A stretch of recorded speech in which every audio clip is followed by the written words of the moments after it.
तो कल जैसे कि बेटा आपने पढ़ा था मोलैरिटी और मोलैलिटी के बारे में, और आज हम पढ़ने जा रहे हैं इनके बारे में, दैट इज़ नॉर्मेलिटी। और नॉर्मेलिटी को पढ़ने से पहले आपको कुछ चीज़ों का पता होना चाहिए, जैसे कि आपके पास है मोल कंसेप्ट। मोल बड़ी बार हम सुनते हैं, हम कि व्हाट इज़ मोल। मोल ये 9th क्लास से शुरू करते हैं बेटा, 9th में सुनते हैं, 10th में सुनते हैं, फिर उसके बाद 11th में हमने देखा है। ठीक है, तो ये मोल कंसेप्ट जो है ये बड़ा इंपॉर्टेंट कंसेप्ट है। इसमें हम देखते हैं क्या है। Mole represent the quantity of substance contained. किसी भी सब्सटेंस की जो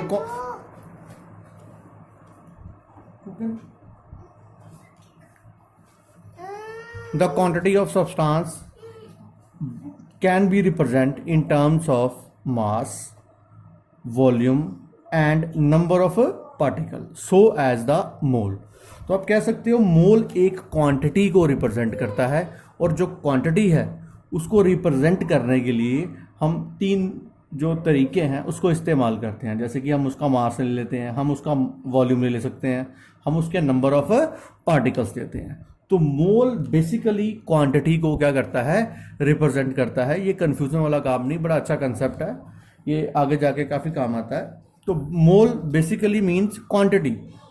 जब हम केमिकली कोई बात कर रहे हैं, केमिकल सब्सटेंस की जो मेजरमेंट करते हैं किसी भी केमिकल की, किसी भी, तो उसको हम मोल्स की टर्म में क्या करते हैं, मेयर करते हैं। और उसको मोल को बाद में हम मास में कैलकुलेट कर सकते हैं, बाद में हम उसको वॉल्यूम में कन्वर्ट कर सकते हैं, और बाद में उसको नंबर्स ऑफ पार्टिकल्स में कैलकुलेट कर सकते हैं। सो अगर आपने मोल कैलकुलेट कर लिए किसी भी केमिकल सब्सटेंस के, तो हम उसको मास, वॉल्यूम और नंबर्स में टेक्निकली कन्वर्ट कर सकते हैं।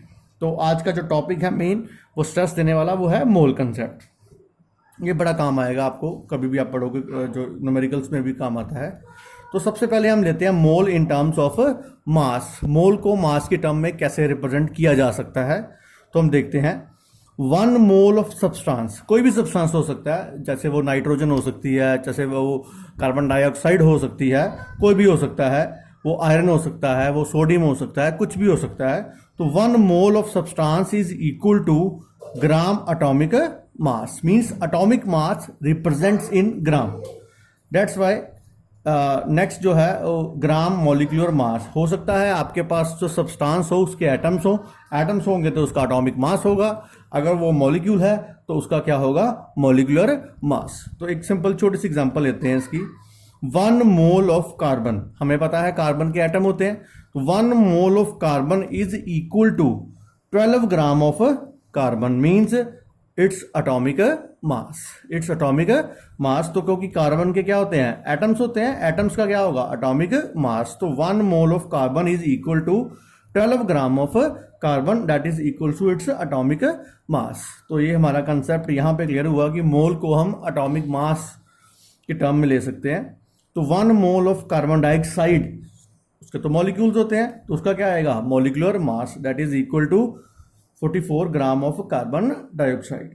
तो हमने देखा कि जो मोल है उसको हम मास में भी क्या कर सकते हैं, कन्वर्ट कर सकते हैं। तो चाहे वो एटम्स का हो, चाहे वो मॉलिक्यूल्स का हो। तो 1, इसका फॉर्मूला एक जो है वो है number of moles. Number of mole calculate करने हो कार्बन डाइऑक्साइड के, कार्बन के, नाइट्रोजन के, किसी के भी, तो नंबर ऑफ मोल का फॉर्मूला होता है given weight of a substance upon its atomic weight और its molecular weight. Atomic weight कब लगाना आपने, जब वो एटॉमिक फॉर्म में होगा, और मॉलिक्यूलर वेट कब लगाना, जब वो मॉलिक्यूल की फॉर्म में होगा। तो सबसे पहले हम देखते हैं calculate number of moles of sugar. आपने शुगर के मोल्स निकालने हैं इन 3.2 ग्राम ऑफ इट। आपके पास जो शुगर है वो कितनी है, 3.24 ग्राम ऑफ इट, आपने उसके नंबर ऑफ मोल्स निकालने हैं। तो नंबर ऑफ मोल्स का जो फॉर्मूला है वो आपके पास है 3 that is it's given weight upon its molecular wait. तो आपके पास नंबर ऑफ मोल्स इतने आगे शुगर के। तो यहां से हम मास की टर्म में मोल्स को क्या कर सकते हैं, कैलकुलेट कर सकते हैं। तो आगे आता है आपके पास वॉल्यूम। वॉल्यूम की टर्म में हम इसको कैसे कैलकुलेट करेंगे, तो वो भी है हमारे पास वॉल्यूम। तो 1 mole of substance contains 22.4 litre of its volume at STP means standard temperature and pressure. तो बेसिकली ये जो चीज़ हम यूज़ करते हैं ये गैसेस के लिए ज़्यादातर सब्सटेंस के लिए हम यूज़ करते हैं। जैसे कि STP का मतलब है स्टैंडर्ड टेम्परेचर एंड प्रेशर। हमें पता है जो गैसेस होते हैं उसका मास, उसका वॉल्यूम जो है, मास तो नहीं, उसका जो वॉल्यूम है वो किस पे डिपेंड करता है, वो उसके टेम्परेचर और प्रेशर पे भी डिपेंड करता है। तो स्टैंडर्ड टेम्परेचर प्रेशर का मतलब है कि प्रेशर जो है वो 180 में होना चाहिए और जो टेम्परेचर है वो होना चाहिए 273 केल्विन और 0 डिग्री सेंटीग्रेड। तो ये आपके पास आ गया टेम्परेचर के बारे में। इसकी एग्जांपल लेते हैं।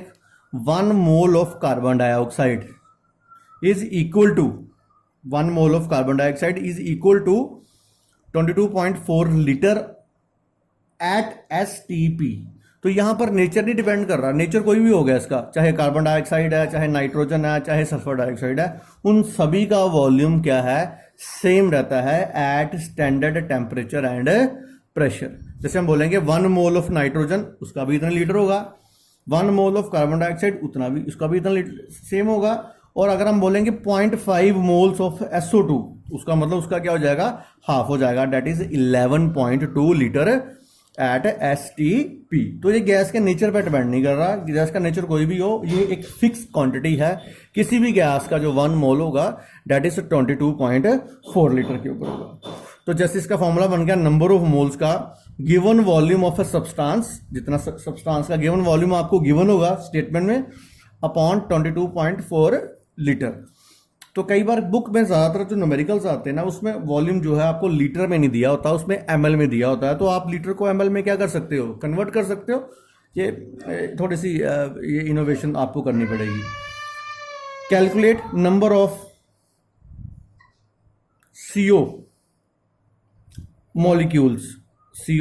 Molecules in 11.2 litre of it. आपके पास 11.2 लीटर उसका वॉल्यूम है CO का, और आपने उसका क्या निकालना है, नंबर ऑफ मोल्स निकालने हैं।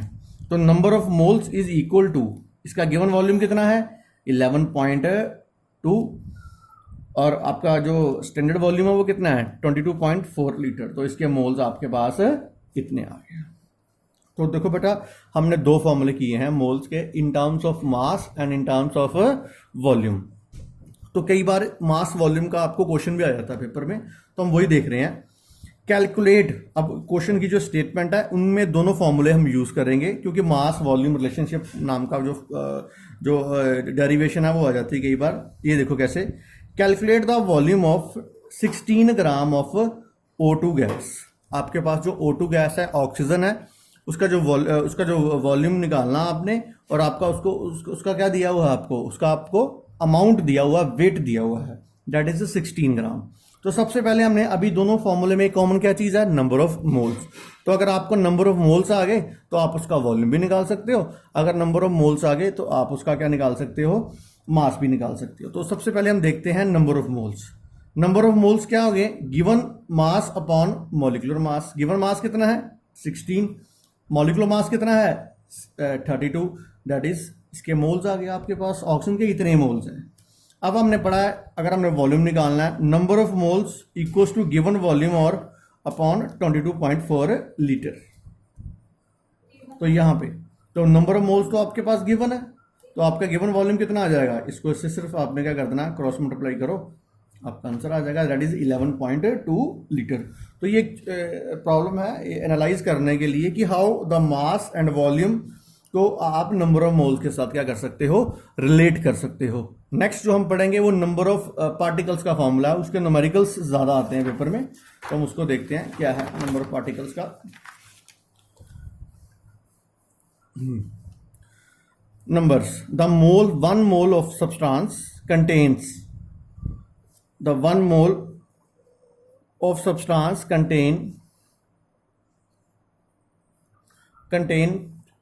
6.202 into 10⁻23 पार्टिकल्स। और ये भी नेचर पे डिपेंड नहीं करता। अगर हम बोलेंगे कि कार्बन डाइऑक्साइड है तो उसके इतने ही पार्टिकल्स होंगे। Particles means in terms of molecules होगा। जैसे कि 1 mole of carbon dioxide it means 6.022 into 10⁻23 molecules, क्योंकि उसके मॉलिक्यूल्स होते हैं तो मैंने यहाँ मॉलिक्यूल लिखे हैं।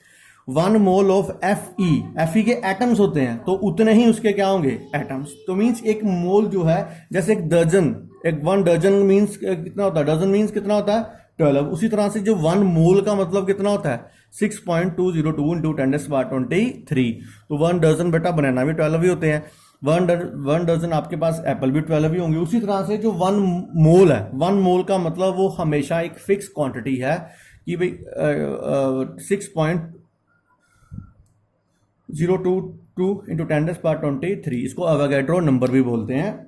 तो नंबर ऑफ मोल्स अगर आपने निकालने हो वो होगा given number of particles upon Avogadro number, हम इसको लिख सकते हैं। और अवोगाड्रो नंबर की जो वैल्यू है वो जो है आपके पास वो कितनी है 6.22 इंटू 10⁻23। इसकी एग्जांपल लेते हैं। Calculate the number of moles of aluminium. आपने एल्यूमिनियम के नंबर ऑफ मोल्स निकालने हैं, आपको उसका क्या दिया हुआ है, नंबर ऑफ पार्टिकल्स दिए हुए, एटम दिए हुए, इतने एटम्स हैं, बताओ उसके मोल्स कितने होंगे। तो ये गिवन एटम आपके पास इतने हैं और अपॉन हमने क्या कर दिया अवोगाड्रो, तो इतने आपके पास क्या आ गए हैं, मोल्स आ गए हैं। अब हम क्या करेंगे, अब हमने जितने फॉर्मूले पढ़े हैं हम उनको यहाँ लगाएंगे, उसका भी नंबर ऑफ पार्टिकल्स का फॉर्मूला देखेंगे कि volume in terms of particle, in terms of particle हम मास का भी देखेंगे कैसे। Calculate the number of atoms in 26 gram of Fe। Iron है, आयरन का 26 ग्राम है आपके पास, आपने नंबर ऑफ एटम्स निकालने हैं उसमें। तो एटम्स मीन्स पार्टिकल्स, पार्टिकल एक जनरल वर्ड है जो हम आयंस के लिए भी यूज करते हैं, पार्टिकल हम मॉलिक्यूल्स के लिए भी यूज करते हैं, और पार्टिकल जो है हम एटम्स के लिए भी यूज करते हैं। तो नंबर ऑफ पार्टिकल्स, यहाँ एटम्स आ जाएंगे, number of particles equals to number of moles into Avogadro number आ जाएगा। तो ठीक है जी, तो हम देखते हैं number of particles, number of moles क्या होंगे, क्योंकि इसका मास गिवन है तो हम वही फॉर्मूला लगाएंगे, गिवन मास दैट इज 26 और आयरन का 56, उसका एटॉमिक मास आ गया, इनटू आपने क्या कर दिया अवोगाड्रो नंबर कर दिया। तो इस तरह से बेटा आप निकाल सकते हो number of atoms in 26 gram of Fe। इस तरह के न्यूमेरिकल ज़्यादा आते हैं पेपर में एज कंपेरिजन टू जो हमने प्रीवियसली किया। नेक्स्ट है calculate the number of molecules in 44.8 ml of nitrogen dioxide.